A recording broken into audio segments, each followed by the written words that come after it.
Bende Mataram. Cerita oleh H. Praktikto. Audiobook oleh Novel Silat. Bab 3.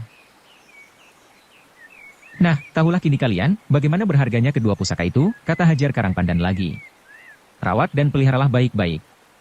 Kelak kalau anak-anakmu bisa menjadi majikan seluruh kepulauan Nusantara, janganlah lupakan aku si orang tua ini. Sehabis berkata demikian, mendadak ia meloncat pergi. Sebat sekali ia meloncati pagar halaman dan dalam beberapa detik telah lenyap dari pandangan. Wayan Suwagi dan Made Tantre tertegun seperti orang linglung. Sama sekali tak diduganya, tamunya akan pergi dengan begitu saja tanpa mengucapkan kata-kata perpisahan sebagai lazimnya tata santun dalam pergaulan. Mereka saling memandang, kemudian mengejar berbareng. Tuan, hujan belum lagi reda. Hajar Karangpandan tak nampak lagi batang tubuhnya. Mereka berusaha memanggil tetapi sia-sia belaka. Akhirnya mereka memasuki halaman dengan kepala menunduk. Tak habis mengerti mereka memikirkan perangai tamunya yang datang pergi seperti iblis. Di serambi rumah, mereka disambut istrinya masing-masing. Mereka ini pun tercengang-cengang melihat perginya Hajar Karangpandan. Pengalaman hari itu amat tebat bagi mereka, sampai-sampai mulutnya nyaris terbungkam karena tak kuasa menerjemahkan kesan hatinya. Alamat apakah ini? Kata Sapartinah terbata-bata. Wayan Suwagi dan Made Tantre tidak menjawab. Mereka tenggelam dalam pikirannya masing-masing. Tenaganya terasa seperti terlolosi. Lemah lunglai mereka memasuki rumah. Wajahnya kuyu, sekujur badannya dingin kaku. Sapartinah dan Rukmini ke kamar menyediakan pakaian kering. Sangaji dan Sanjaya dibiarkan berdiri tanpa teman. Tinah, Rukmini, dan kau Sangaji dan Sanjaya, kemarilah, kata Wayan Suwagi dengan napas bersekat-sekat. Marilah kita periksa kedua pusaka itu. Salah paham. Tak pernah mereka bermimpi, kalau rumah tangganya yang begitu tentram damai tiba-tiba mengalami gelombang malapetaka dahsyat. Kesan pertempuran itu mengusik ketentraman hatinya. Mereka sadar, ekornya masih panjang. Pastilah gerombolan anak buah sang Dewa Resi tak mau sudah, manakala mereka belum dapat merampas kedua pusaka Pangeran Semono. Apa kita serahkan saja? Wayan Suwagi minta pertimbangan. Istrinya segera menyetujui. Begitu pula Rukmini. Mereka sepaham bahwa tidak ada untungnya memiliki kedua pusaka itu. Sawah kita sudah cukup lebar. Rumah kita besar pula. Sapi dan kerbau kita miliki. Pendek kata, cukuplah buat hidup tentram. Anak-anak kita takkan kelaparan. Hidup macam apa lagi yang kita inginkan, kata Rukmini. Besar pengaruhnya ujar mereka berdua terhadap Wayan Suwagi. Tetapi Made Tantre berpaham lain. Katanya, kita tak berhak mengadili kedua pusaka itu. Hajar Karangpandan bukanlah orang sembarangan. Kalau sampai mempercayakan kedua pusaka itu kepada kita, pasti ada maksudnya. Seumpama kedua pusaka itu lantas kita serahkan begitu saja kepada mereka yang menghendaki, apa kata Hajar Karangpandan? Kita tahu, dia bertahan mati-matian dan berjuang dengan segenap hatinya. Dia dapat datang pergi sesuka hati seperti burung Raja Wali mendaki angkasa. Ah, harga diri kita takkan dipandangnya lagi. Dia dapat menimbulkan malapetaka jauh lebih mengerikan daripada gerombolan orang-orang Banyumas tadi. Tapi soalnya, mereka berjumlah besar. Sedangkan kita hanya 2 orang, bantah Wayan Suwagi. Itu gampang. Kita lapor ke kepala kampung. Kita taruhkan kedua pusaka itu dalam penjagaan seluruh penduduk. Nah, apakah mereka mampu merebut? Kata-kata Made Tantre masuk akal pula. Maka pada sore harinya mereka lapor kepada kepala kampung. Tetapi setelah kepala kampung itu mendengar tentang kedua pusaka Pangeran Semono, timbul pula lah keinginannya hendak mengangkangi. Kepala kampung Karangtinalang seorang laki-laki berumur 60 tahunan. Tetapi pandang matanya masih memancarkan sinar perjuangan hidup jasmania. Dengan diam-diam ia memanggil 2 orang pembantunya. Kemudian bergegas mengunjungi rumah Wayan Suwagi dan Made Tantre agar mengawalnya dari jauh. Made Tantre yang mempunyai penglihatan cermat, segera memperoleh kesan tertentu. Celaka, katanya dalam hati. Orang ini pun mempunyai nafsu serigala pula. Maka ia membisikkan kesannya kepada Wayan Suwagi. Wayan Suwagi percaya benar kepada prasangkanya, maka ia berbisik kepada Sapartinah agar memanggil kepala kampung Kemarangan, Krosak dan Gemrenggeng. Mereka akan dijadikan saksi hak milik kedua pusaka. Maka pada senja hari itu, berturut-turut datanglah kepala-kepala kampung 3 desa. Wayan Suwagi menyambut kedatangan mereka dengan gembira. Beramai-ramai mereka memeriksa kedua pusaka Pangeran Semono yang diletakkan di atas meja. Pandang mereka mendadak berubah seperti orang kelaparan. Tetapi mereka tidak berani menyatakan keinginan hatinya terang-terangan. Juga kepala kampung Karangtinalang agak segan pula. Untuk menutupi kata hatinya, mereka berbicara tentang pusaka-pusaka kuno yang bertuah. Dihubungkan pembicaraan itu kepada penobatan Sultan Yogyakarta. Siapa mengira? Raden Mas Sundara akhirnya naik tahta kerajaan, kata kepala kampung Karangtinalang. Tadinya kukira Kanjeng Gusti Anom Amangkunegara atau Kanjeng Pangeran Arya Ngabe. Ah, Kanjeng Arya Dipasana atau Kanjeng Pangeran Arya Kusumayuda lebih tepat, sambung kepala kampung Gumrenggeng. Sebab mereka berdua lebih perwira dan perkasa. Siapa bilang, bantah kepala kampung Kemarangan. Meskipun mereka sakti, apakah dapat menandingi kekeramatan tombak Kiai Pleret? Raden Mas Sundara beruntung memperoleh warisan pusaka. Sekiranya tidak, beliau pun takkan dapat naik tahta. HM. Kepala kampung Krosak memotong. Berbicara tentang pusaka inilah pusaka sakti tak terlawan. Kalian tahu, Pangeran Semono dulu adalah cikal bakal kerajaan Jawa. Dia putra Batara Karawelang, Raja Loano. Pusaka Raja Karawelang sebenarnya 3 buah. Yang pertama, Bende Mataram, kedua, Keris Kiai Tunggul Manik dan ketiga Jala Karawelang. Barang siapa memiliki ketiga pusaka itu, akan dapat merebut tahta kerajaan Jawa. Mengapa? Mereka bertiga menyahut berbareng. Mengapa? Kepala kampung Krosak mengulang. Dia akan sakti tak terlawan. Suaranya seperti guntur. Gerak-geriknya gesit bagaikan kilat. Otaknya menjadi cerdas tanpa guru. Sekali melihat lantas bisa. Dia akan disujudi jin, setan dan iblis di seluruh kepulauan. Mereka bersedia menjadi bala tentaranya yang kelak disebut bala tentara Sirolah. Nah, siapa dapat melawan? Apa kalian sanggup berlawanan dengan jin, setan dan iblis yang tak nampak oleh mata? Dengan disinggungnya nama kedua pusaka itu, gejolak hati mereka tak tertahankan lagi. Mereka lantas saja meruntuhkan pandangan kepada pusaka Bende Mataram dan Keris Kiai Tunggul Manik. Pernahkah kamu melihat pusaka Jala Karawelang? Ujar kepala kampung Karangtinalang. Bagaimana mungkin aku kuasa melihatnya, sahut kepala kampung Krosak. Menurut tutur kata orang-orang kuno, Jala itu tidak nampak. Dia selalu bersama dengan kedua pusaka ini. Kalau begitu, pasti pusaka Jaja Karawelang berada di sekitar kedua pusaka ini, seru kepala kampung Karangtinalang. Tangannya kemudian meraba-raba, karena nafsunya sangat besar hendak menjamah kedua pusaka itu. Tetapi belum lagi dia menyentuh, mendadak tangan kepala kampung Kemarangan menyambar cepat. Jangan sentuh. Kau tak berhak, bentaknya. Kemudian seperti seorang majikan yang berhak melarang pegawainya, ia berganti menurunkan tangan. Tetapi maksudnya dihalang-halangi kepala kampung Gumrenggeng. Hai beraninya kamu menghalangi aku, bentaknya. Mengapa tidak? Kepala kampung Gumrenggeng membalas membentak. Kalau dia tak berhak, kamu pun tak berhak pula. Memang kamu ini siapa? Bangsat, maki kepala kampung Kemarangan. Dimaki demikian, meledaklah amarah kepala kampung Gumrenggeng. Tanpa berpikir panjang lagi, tangannya menyambar, kepala kampung Kemarangan terkejut. Gugup ia menangkis dan sebentar saja mereka berdua telah berhantam seru. Melihat mereka berdua saling berhantam, kepala kampung Karangtinalang mempergunakan kesempatan itu. Ia tak mempedulikan lagi pandang tajam Wayan Swage dan Made Tantre yang berdiri di pojok. Pikirnya, mereka kan penduduk kampungku nanti tak akan menghalangi maksudku. Tetapi ia melupakan kepala kampung Krosak yang mengincar pula pusaka itu. Maka begitu dia hendak menubruk kedua pusaka Pangeran Semono, tangannya kena dipapas tinju kepala kampung Krosak. Mereka berdua lantas berdiri. Kedua-duanya sudah berumur lanjut. Kumis, jenggot dan alisnya memutih kapuk. Pandang matanya suram kuyu. Mereka berusaha memperkasakan diri. Kemudian saling menerjang dengan sekuat tenaga.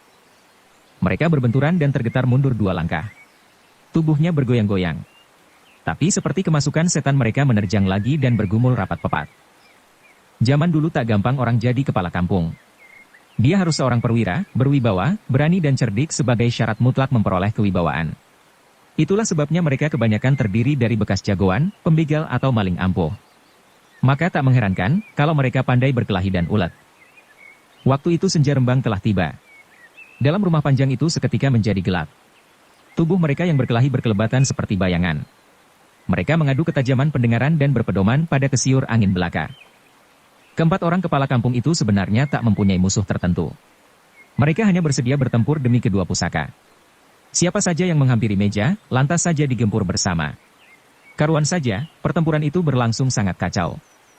Mula-mula, kepala kampung Kemarangan berhantam dengan kepala kampung Gumrenggeng. Tiba-tiba mereka melihat pergulatan mati-matian antara kepala kampung Karangtinalang dan kepala kampung Krosak. Ketika kedua kepala kampung itu bergeser tempat sehingga mendekati meja, dengan berbareng mereka menyerang. Karena serangan itu, pergulatan bubar tersentakkan. Mereka mendongkol dan permusuhannya kini beralih kepada kepala kampung Kemarangan dan kepala kampung Gumrenggeng. Kalian manusia rendah, maki kepala kampung Karangtinalang. Apa kau bukan bangsa tikus pula? Kepala kampung Gumrenggeng membalas bentakan itu. Ia mengayunkan tinju. Cepat-cepat kepala kampung Karangtinalang menangkis. Maka bentroklah adu tenaga itu, sehingga kedua-duanya mundur sempoyongan. Dalam pada itu kepala kampung Krosak melayani kepala kampung Kemarang, yang merangsek dengan hebat. Mereka mencakar dan menendang sejadi-jadinya. Kedua-keduanya mengerang kesakitan, tetapi tak mau mengalah. Mereka berputar memasuki gelanggang pertarungan kepala kampung Karangtinalang dan kepala kampung Gemrenggeng. Justru waktu itu, kepala kampung Gemrenggeng sedang menyerang punggung. Karuan saja mereka berdua terkejut. Buru-buru mereka menangkis berbareng. Prak! Mereka terjengkang ke samping. Mendadak kepala kampung Karangtinalang berjongkok dan mengirimkan tendangan. Serangan ini sama sekali tak diduga oleh ketiga-tiganya. Lagi pula, mereka bertiga tadi terkejut karena bentrokan tanpa rencana. Itulah sebabnya, maka masing-masing kena hajaran tendangan kaki kepala kampung Karangtinalang. Mereka lantas kalang kabut dan berbareng merangsek maju. Sudah barang tentu, kepala kampung Karangtinalang ketakutan diserang bertiga. Untung ia tak kehabisan akal. Cepat ia merangkak menjauhi dan mengumpet di bawah meja. Napasnya tersengal-sengal menyekat leher.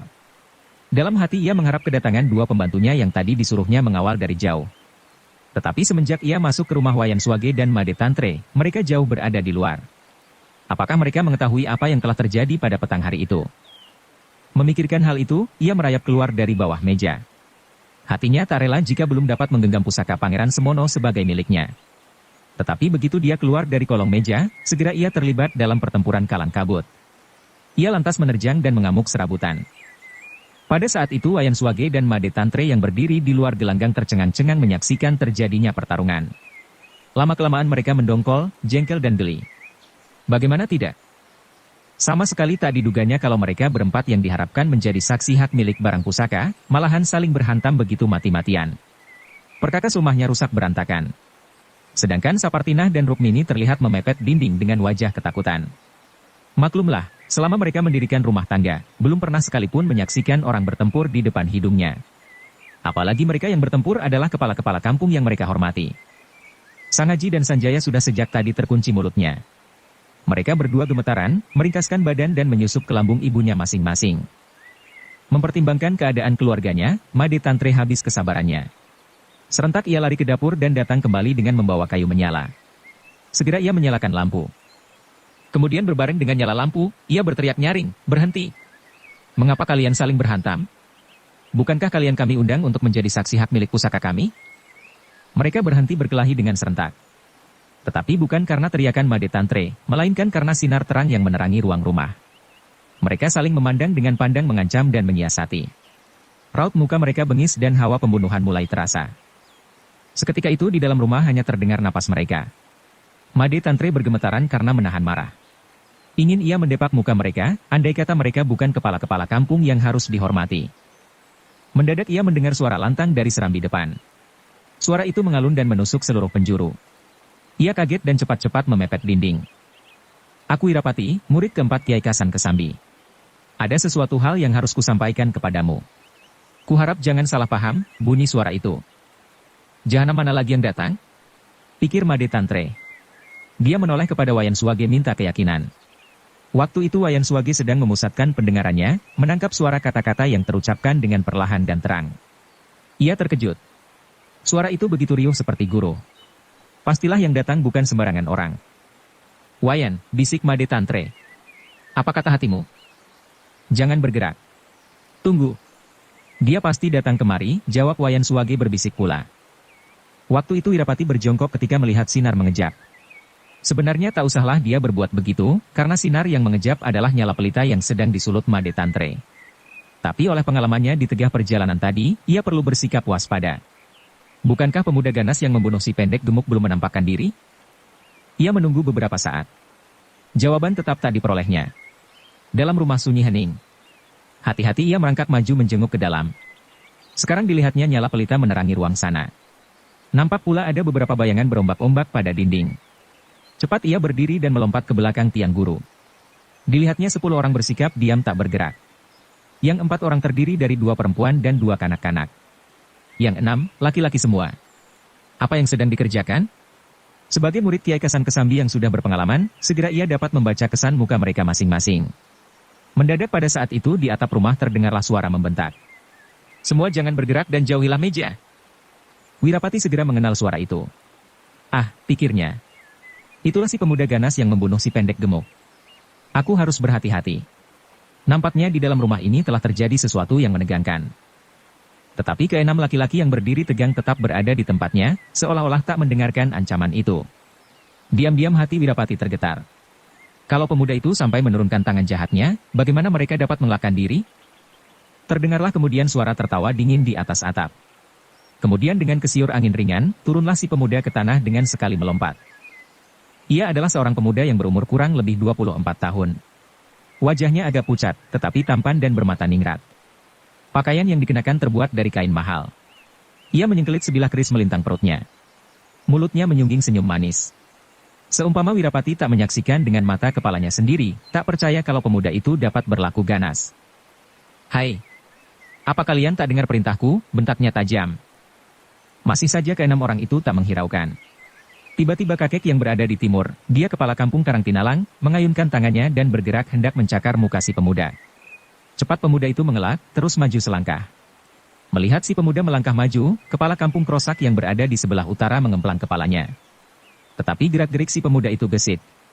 Sedikit ia menggeser tubuh dan kemplangan kepala kampung Krosak menumbuk udara kosong.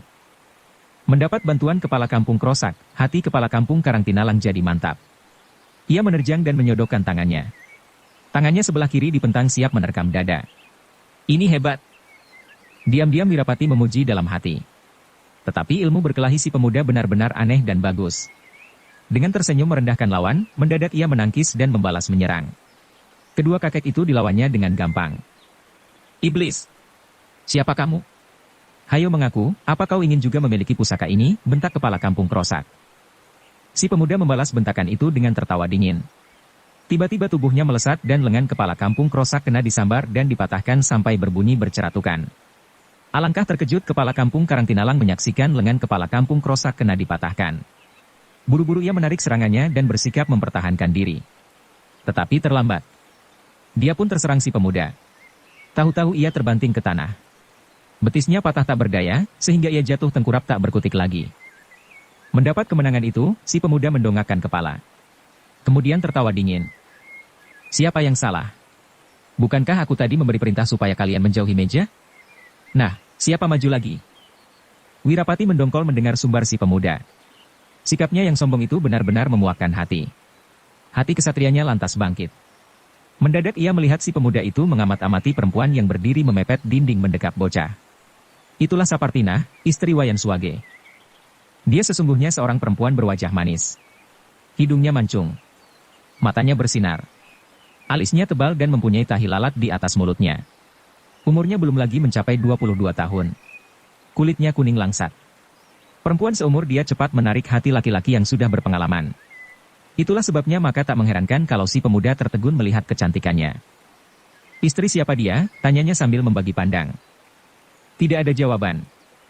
"Istri siapa dia?" ia mengulang. Karena tetap tidak ada jawaban, ia meneruskan, "Bagus. Tidak ada yang mengaku. Kalau begitu kepunyaan umum." Mendengar ucapannya Made Tantre tak dapat mengendalikan hatinya. Tak rela ia mendengar istri sahabatnya direndahkan demikian rupa.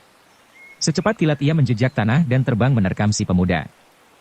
Pemuda itu nampak terkejut. Ia mengibaskan tangannya, tahu-tahu Made Tantre jatuh terkulai. Wirapati kaget bukan kepalang. Ia tahu apa sebabnya. Pemuda itu melepaskan senjata rahasia seperti yang dilakukan terhadap si pendek gemuk. Menyaksikan keganasan si pemuda, darahnya seketika mendidih.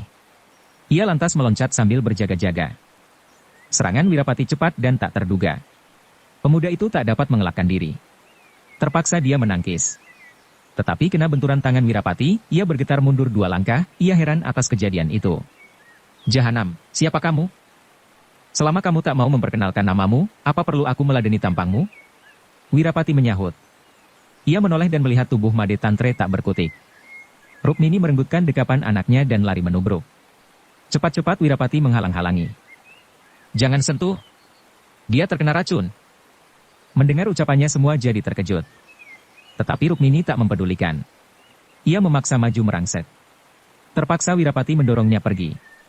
Karuan Rukmini menjerit dan jatuh pingsan. Anaknya lari menghampiri dan menangis ketakutan. "Bagus. Rupanya kau kenal senjataku," teriak si pemuda. "Mengapa tidak? Bukankah tadi kau juga menurunkan tangan jahatmu ke salah seorang rombongan penari? Wirapati mendamprat. Si pemuda tertegun. Kemudian tersenyum dingin. Berkata, agaknya ada juga yang tahu. HM. Dada Wirapati serasa akan meledak. Ia melesat dan mengirimkan gempuran. Si pemuda tak berani menangkis. Ia mengendapkan diri dan bergulingan ke tanah. Tetapi Wirapati tak memberi kesempatan dia bernapas. Secepat kilat ia menyapu dengan kakinya, sambil melindungi dadanya. Diserang demikian, si pemuda tak menjadi gugup. Kakinya menjejak tanah. Kemudian seperti seekor ikan melentik dari genggaman tangan, ia meloncat tinggi sambil menyerang kepala Wirapati. Kedua tangannya disodokkan menggempur kaki. Kemudian dengan berjumpalitan ia mementalkan diri. Si pemuda berjumpalitan pula di udara dan jatuh berdiri dengan sempoyongan. Bahaya, terdengar suaranya di antara giginya. Pada saat itu tubuh Made Tantre telah menjadi kaku. Wayan Swage tertegun karena terkejut. Ia berdiri terpaku di tempatnya. Matanya terbeliak tak tahu apa yang harus dilakukan. Sebaliknya kepala kampung Kemarangan dan kepala kampung Gumrenggeng berbuat lain. Seperti telah berjanji mereka menggunakan kesempatan itu untuk menyambar kedua pusaka Pangeran Semono. Niatnya begitu berhasil membawa kedua pusaka itu, kemudian akan kabur. Tetapi justru karena kedua-duanya mempunyai tujuan yang sama, malahan mereka jadi saling bentrok. Kepala kampung Gumrenggeng lantas saja menyiku saingannya. Dan kepala kampung Kemarangan mengemplang kepala kampung Gumrenggeng. Perhatian mereka berdua sedang terpusat pada pusaka itu, sehingga tak sempat menangkis. Maka siku dan kempangan tangan mengenai tepat sasarannya. Keduanya kaget dan batal mencapai pusaka. Wayan Swage mendadak sadar karena pergulatan itu. Tadi dia tertegun. Kini ia tergugah, kalau matinya Made Tantre karena membela kehormatan istrinya. Mana bisa ia hanya berpeluk tangan. Seketika itu juga timbullah rasa dendamnya, benci dan jijik. Ia melihat kedua kepala kampung yang sedang meliuk-liuk kesakitan. Deru hatinya lantas saja ditumpahkan kepada mereka. Secepat kilat dan di luar dugaan, ia menyambar keris pusaka Kiai Tunggul Manik dan Bende Mataram. Dengan kedua pusaka itu, ia menggempur mereka berdua. Kedua kepala kampung itu melihat datangnya bahaya. Mereka hendak meloncat mundur. Tetapi serangan Wayan Swage sangat cepat. Sebelum mereka sadar apa yang terjadi, kedua pusaka sakti telah menggempurnya. Dengan menjerit mereka mencoba bertahan. Tetapi bagaimana mereka kuasa melawan kesaktian kedua pusaka itu? Mereka terjungkal ke tanah dan mati. Hawa pembunuhan kini mulai merangsang. Wayan Swage menggeram penuh dendam. Sedangkan Sapartina memekik tinggi sambil menutupi mukanya. Tak rela ia menyaksikan suaminya menjadi seorang pembunuh, namun tak ada jalan lagi.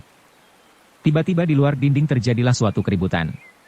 Rombongan penari yang mengepung rumah mulai berteriak dan merangsek maju. Terasa kini udara jadi panas. Wirapati menoleh. Ia mengeluh dalam hati. Rupanya tali yang melingkar rumah bukan tali beracun, melainkan tali berminyak tanah. Mereka bermaksud membakar rumah. Darah kesatria Wirapati kian menjadi meluap-luap. Ia harus cepat bertindak, mengingat di dalam rumah terdapat 2 orang perempuan dan 2 orang kanak-kanak. Maka dengan memusatkan perhatian, ia menerjang si pemuda sambil berteriak, "Cepat keluar! Rumah akan terbakar!" Kepala kampung Karangtinalang dan kepala kampung Krosak yang kena dipatahkan lengan serta kakinya oleh si pemuda, terkejut mendengar teriakan itu. Mereka sadar akan bahaya, maka dengan sempoyongan dan meloncat-loncat lari menghampiri pintu. Tetapi waktu itu, rombongan penari dari Banyumas sudah menyerbu memasuki rumah. Mereka berteriak-teriak kalang kabut. Kekacauan segera terjadi. Api mulai menjilat dinding rumah dan telah pula membakar atap ruang tengah. Wayan Swage segera membungkuki Rukmini yang masih saja jatuh pingsan. Ia menggapai istrinya. Tetapi istrinya tidak melihat. Masih saja dia mendekap mukanya, sedang Sanjaya dipeluknya erat-erat. Waktu itu, Wirapati sedang mendesak si pemuda dengan serangan bertubi-tubi. Ia ingin menyelesaikan pertempuran secepat mungkin. Sebaliknya si pemuda tak gampang dapat dikalahkan, ia dapat bergerak dengan gesit. Gerak-geriknya aneh pula, bahkan kini mulai memperlihatkan tongkatnya. Mendadak saja si pemuda yang bermata tajam melihat Wayan Swage membungkuki mayat Made Tantre, sedang kedua tangannya menggenggam 2 pusaka sakti, ia tak berniat mengadu kepandaian dengan Wirapati. Tujuannya memasuki rumah Panjang semata-mata hendak merampas kedua pusaka sakti. Maka dengan dahsyat ia mencoba mengundurkan Wirapati. Maksud itu sudah barang tentu tak mudah dilakukan. Penjagaan Wirapati rapat dan tidak memberinya bidang gerak. Ia mengeluh dalam hati. Kemudian meloncat tinggi dan berjumpalitan di udara. Ketika kedua kakinya telah meraba tanah, sekali melesat ia menghampiri Wayan Swage sambil melepas senjata rahasianya. Ternyata senjata rahasianya berbentuk butiran-butiran lada dan disembunyikan di dalam tongkatnya yang dibuatnya sebagai jepretan. Wayan Suwage menyadari datangnya bahaya.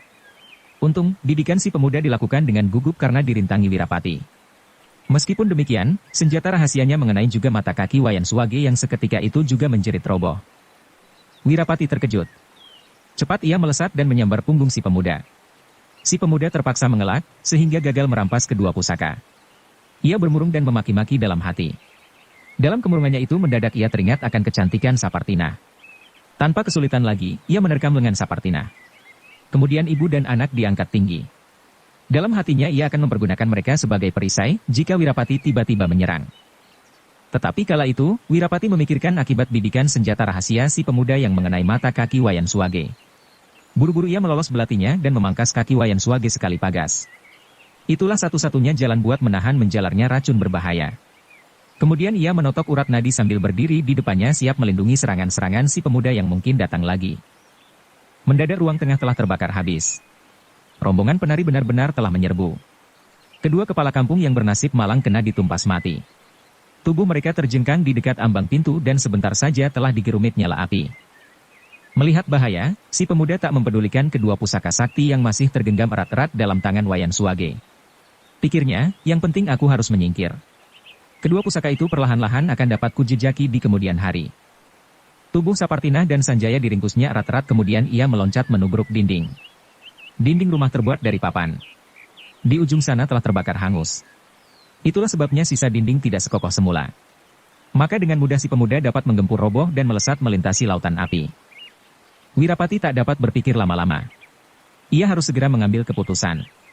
Dilihatnya tubuh Rukmini dan anaknya menggeletak di atas tanah. Untuk menolong mereka sekaligus tidaklah mungkin, sedangkan rombongan penari mulai menghujani senjata. Pedang, tombak dan belatinya dilontarkan membabi buta. Wirapati tak menjadi gugup.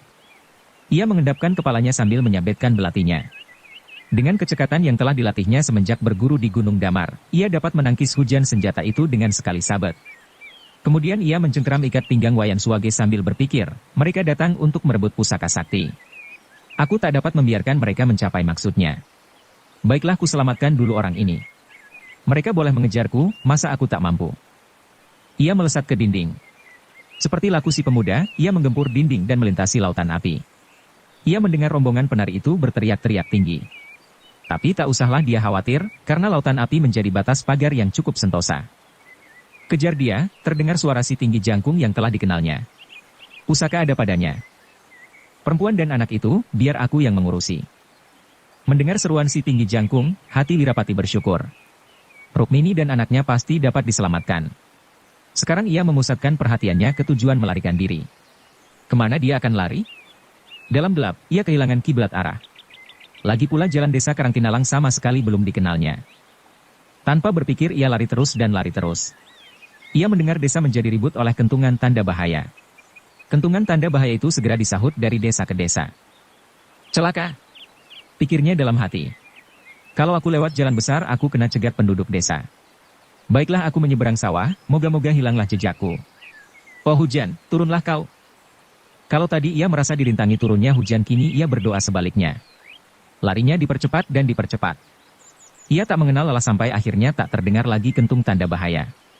Dengan hati lega ia memperlambat larinya.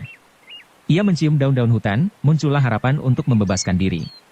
Sekarang ia menaruh Wayan Suwage di atas tanah. Ia memeriksa lukanya.